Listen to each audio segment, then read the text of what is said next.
So with us today, we have Kelsey Burdett, our Senior Manager of Sales and Partnership, and Hannah Cameron, our Senior Content Marketing Manager and Editor-in-Chief of Banknotes. Welcome. Thank you so much for joining us today. Pumped to be here. Yeah, thank you. I'm excited about this. Yes. So with that and stuff, Kelsey, would you like to introduce yourself? Sure. So I'm Kelsey. I joined Hashtag Paid 2 years ago. My background is in e-commerce, sales, and partnerships. And I feel like I got really lucky early in my career to be a part of great teams with great culture. And as I jumped around a little bit and did different projects, I realized how important strong leadership was and how important strong culture is. And so I'm stoked. Honestly, the last 2 years at Hashtag Paid have been a dream. The people here are so special, and I'm just so grateful to be a part of it. Yeah, and Hannah, would you like to introduce yourself to Awesome. our listeners? Yeah, I hate going after that. No, I'm Hannah. I work on content, and I'm also the editor in chief of Banknotes. I've been in content for most of my career, and I'm incredibly lucky to be at Hashtag Paid, where they gave me the opportunity to launch this entirely new media site and kind of oversee it. And it's a journey that I've kind of carried on with some incredible women at this company, like Kelsey, who I just lean on all the time for like support, help me. Oh my God, what am I doing?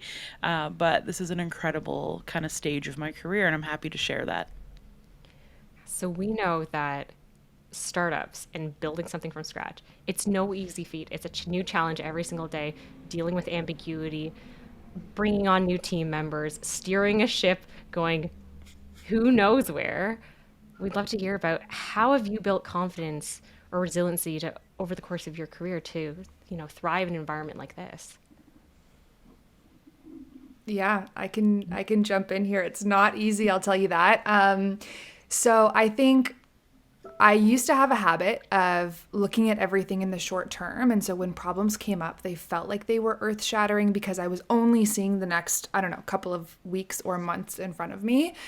The piece of advice that I received that's helped me shift my mindset has been all around taking a long term outlook. And the truth is, what's going to happen between now and 4 weeks from now is not going to be where the company ends up long term. And use that to help calibrate how serious the problems are that you're identifying. So I think Simon Sinek's The Infinite Game was a great read for me, and understanding that the long term outlook kind of puts things in perspective has been a game changer.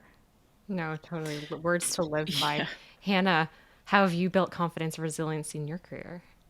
Yeah, I think it's a great question. And like Kelsey answered it phenomenally. One of the biggest things for me is early on, I was told by someone who I really respect, like, you are running a different race than everyone else.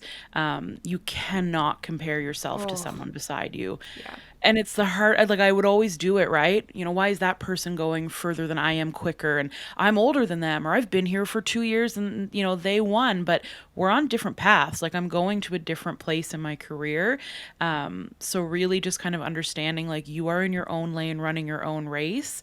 And someone at Paid, actually, that I really respect told me, like, remember, like, rising tides lift all boats, right? So, it's their turn now, but it will be your turn. Just stay on the path you're on. And it's hard. It's a hard lesson. But when I realized I had to stop comparing myself to everyone and my career journey to everyone, it just made things a lot better because I'm on my own race and I'm going different places. And it's totally fine for everyone to be celebrated and to get things at different times. It does not reflect who you are at this company at this moment. I feel like that's going to be one of those bedtime thoughts and stuff that I think about like a lot, just especially as somebody who's just starting out her career and stuff. Like it's really hard to imagine stuff like what the journey is going to look like in a marathon. We're so used to sprints, and I think it's incredible to have these types of dialogues and stuff where we can talk about these things and really sit back on like, wow, like this is where we've come from. This is what we've learned. I love that. Thank you guys so much for sharing. So for I've been so lucky and stuff to come into a company where I get to speak with you day in and day out. So why is it important to have female leadership in sales and marketing? Whew. Yeah, that's a toughie. I think it's super important because you typically don't see, especially in sales, female leaders. So to be able to look at someone like Kelsey in her role is incredible. Just what she brings to it, what she brings to sales. And it's kind of busting down doors when you're looking to hire people to say there is female representation here. I can count many, many, many times I've sat on interview panels and it's all men. Mm. And it's a little nerve-wracking to think like I'm either going to be the only female or there is no females at this company at a certain leadership level. So I could never put myself and visualize that for myself.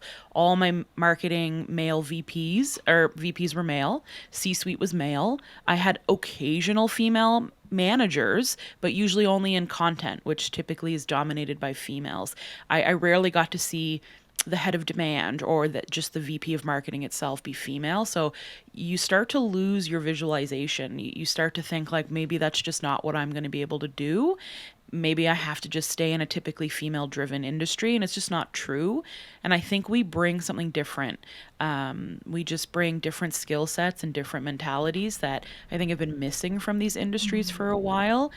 One thing, and then I'll definitely let Kelsey go, that I noted at a few companies was with an overwhelming amount of men, some of our campaigns that went out really missed the mark. And I'd have to be the one to speak up and say, we have no females in this video. We have no female characters in this campaign. We are talking specifically to men, but our audience is not just that. So you lose a really important voice in your campaigns and what you do and how you target your audience when you exclude women from that strategy and leadership position. Yeah. Yeah, it's big stuff. And I think back to former experiences of mine where I was fortunate enough to be on sales teams that were generally a 50-50 split, where there were definitely other women that were successful and in the role with me. But we had to work so hard to get the pool of applicants to be 50-50. Like, I remember we were going to speak at universities, just trying to represent, to show up for people and to help women realize that this was a career path they could pursue.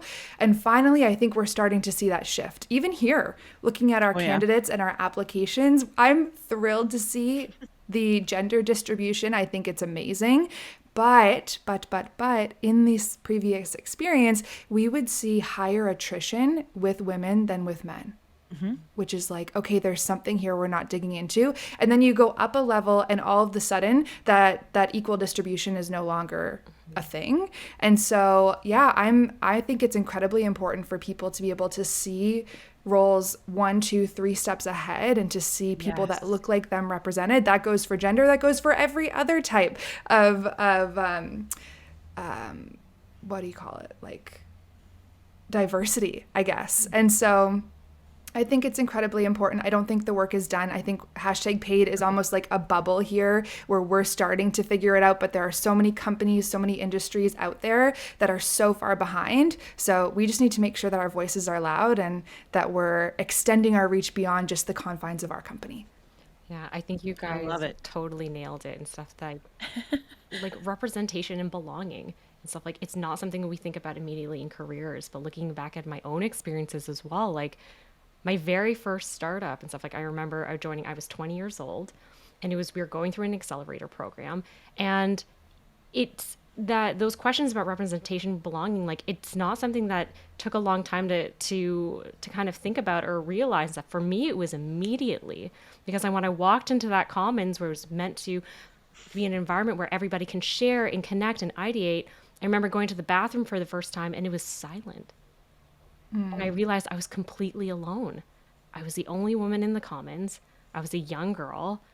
And I thought, and in those moments, it's so easy to think of like, wait, am I supposed to be here? Just because of silence, not because anybody was telling me that I wasn't. It's because I saw nobody else who looked like me, who could ideate with me, Yeah. who could take a trip to the bathroom with me. So I think that it's really something beautiful here and stuff to be able to walk into like a room or an office and stuff full of women. So I'm like, I'm never alone. I can walk anywhere here and I'm never alone. I'm with people who care about me and get it. It's the getting it, I think. Like It's great. I have mentors of all different backgrounds and diversities, men and women, but there is something nice about being able to talk to someone who understands. Sometimes the advice that you get from people who maybe just don't know what you're going through can be very tailored to what they would do, which isn't the case. Like, yeah, so it's important to see someone that you can mentor yourself up to and learn from, and just, yeah, open that up and have more women. I think media doesn't help because typically when you think marketing sales, you think Mad Men, or you think always be closing, you think, screaming and yelling and sell those steak knives and cutthroat and we're firing you. And like, that's what a lot of people still think sales and marketing is. And to an extent, we don't do enough to change that. Women in leadership don't have to be ruthless and hyper competitive and aggressive. There's such strength in bringing our feminine qualities to work, our process driven, our empathy, our caring. Those things make huge impacts in companies, and they've often been overlooked as that's not sales and marketing. It's aggressive, and here we go. But I think we've further to go, like Kelsey said, to change the narrative of what true marketing and sales teams look like, and it's not fighting at every turn. And we're lucky here at hashtag pay because our sales and marketing team love each other like immensely, and that's what I'd like to start seeing at a lot more companies. Now, both of you have built such incredible careers. Looking back at where you started, what is one piece of advice you'd like to share with your younger self? It's a super good question. I have so many. And I get asked this question a lot, and I try to Yeah. change it up so I'm not just using the same answer all the time. I think imposter syndrome was the first realization that I had that maybe my first outlook wasn't accurate or wasn't how it should be. I did a program that everyone was super smart. Everyone had a ton of experience. And I used to be a sports reporter. And I came in here and I was like, I'm so out of my depth. I have no idea what I'm doing here. And I just I took myself out of a lot of runnings that I easily could have done. And that's so frustrating to me that I did that. And it's something I'm correcting now. And the good news is with this long-term outlook, just because a couple of those races weren't run doesn't mean that they won't be forever. And so we're getting there. I actually feel like an iteration of that is the advice that I give myself now, which is the only way that you truly learn things is by having diverse experiences. And I think I went into my career assuming that I would do one thing for a long time and master a craft. And what I've learned is the way my brain works. I want to be juggling a bunch of different things. I want to have varied interests, and that's okay. I shouldn't feel guilty for that. I should embrace that Not and at lean all. into that. And so it's a realization I guess I wish I had sooner. And I love that. I think a lot of people struggle with, yeah, do I do one thing or do I multiple things? But Yeah. so I think why we're working at a startup, because I too love that. I would tell my younger self, and this one might be a bit loaded, but do not just rely on the opinion of one person. When I was really young in my career, people who really had no background in marketing, I remember one CEO very early on would just kind of tell me I was terrible at content marketing. You don't know how to tell a story. You're really bad at this. And I remember thinking I have to drop out of this industry. I'm terrible. This CEO who must clearly be very well, versed in this is telling me I'm terrible, but he had no background in marketing. He just happened to be running this company. And I remember thinking, I can't let one person's weighted opinion kind of derail me. Like, I should be asking for feedback from people throughout my career, but from multiple people. How am I as a partner? How am I as a colleague? How am I as a leader? How am I in marketing? Like, just asking for that feedback, being okay with taking it. But I think early on we can, especially women, can get really derailed in their career when people are just really harsh, and you have to look at where's the feedback coming from, and is that someone's opinion that you value? Would you ask them for their opinion on other things? And if not, why are you letting them kind of run you off the track for your career? And I look back now and can't imagine not being in content because I love it. And there are areas I need to grow, but I certainly wasn't bad at it. I was good at it. So yeah, it's kind of that heated don't just listen to the person above you. Like, really go ask other people for feedback on what you're doing. And if you believe that this is the right track for you, then make that happen. Read, study, learn, do what you have to do, but don't let someone force you out of this industry with one negative comment. Oh, it's so good. Actually, Brene Brown has a quote from one of her books. It says, if they're not in the arena fighting with you, their opinions don't matter. And it's so, Exactly. like, that's literally like a mantra in my head when things like that come up. If they're not out there doing what it is that you want to do, Ding, does ding, their ding, opinion ding, ding. matter? No. No. I think when you're young, you just assume that C-suite means they know everything. Yes. And the longer I've been in this industry, the more I realize like there are amazing C-suites, like, you know, Riv and Brian here, who will come in and go, I don't know about this, and I hired you to be the expert, so you tell me. And it is so refreshing to work with leaders that know you're the expert, but you women, you will work at startups where this person does not have a background in what you're doing. So they aren't in the arena with you. They haven't done what you've done. You have to have confidence that you know what you're doing. And if you disagree with them, it happens, but they should not be telling you it's because you don't know what you're doing. Have faith, you know what you're doing. I'm It's rough, but you'll get through it. You will. We all did. And not that this is meant to be a 20-minute question, but I feel like the biggest thing is like understanding that growth mindset exists for a reason. You're not meant to be Yes. just naturally blessed and talented at every single thing that you attempt in your life. What a boring life that would be. You're supposed to kind of get rocked initially. You're supposed to grow and develop and learn. And even if people around you are not giving you that grace and that space, you need to give it to yourself. And Yes. that's the only way you're going to push yourself and get to the next level, is if you allow space to fail and to get better.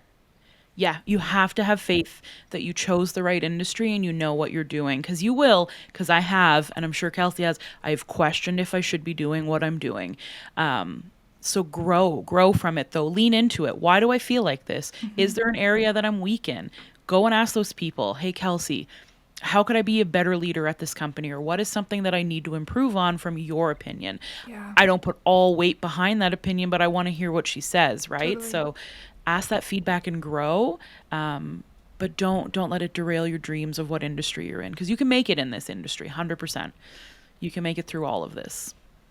I'm so, so grateful for both of you sharing your thoughts and your learnings with me today and stuff, because I feel like when we're running in this type of rat race where we're kind of expected and stuff to run twice as fast as everybody else, twice as far, it's easy for every all these types of things to just blow past us. And I don't find like we take enough time to actually settle in, have these discussions, and learn from one another. So I'm just so grateful for you both. Thank you so, so much. Any final thoughts you'd like to impart with our listeners today? Once I was told men are promoted based on perception on what they would do, and women are promoted based on performance.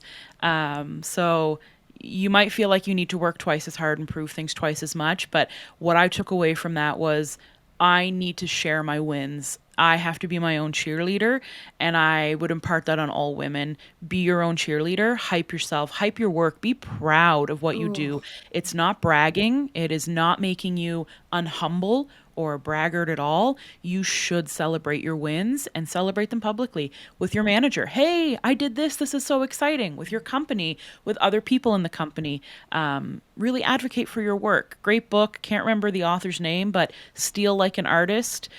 He's got another book that's all about just how to basically advocate for yourself, how to shout it out there. So that is my advice. Cheerlead the crap out of the work you're doing. Oh my gosh, I love that. That's such a good one. I'll keep mine short. For me, it's just the power of community. Honestly, find other women that are in your corner and who understand your experiences. So when you bring them problems, you have people that are getting your mind right and giving you good advice that actually get what you're going through. It's been instrumental in my career and my own like mental sanity. And so, yeah, seek out and lean on those women in your life.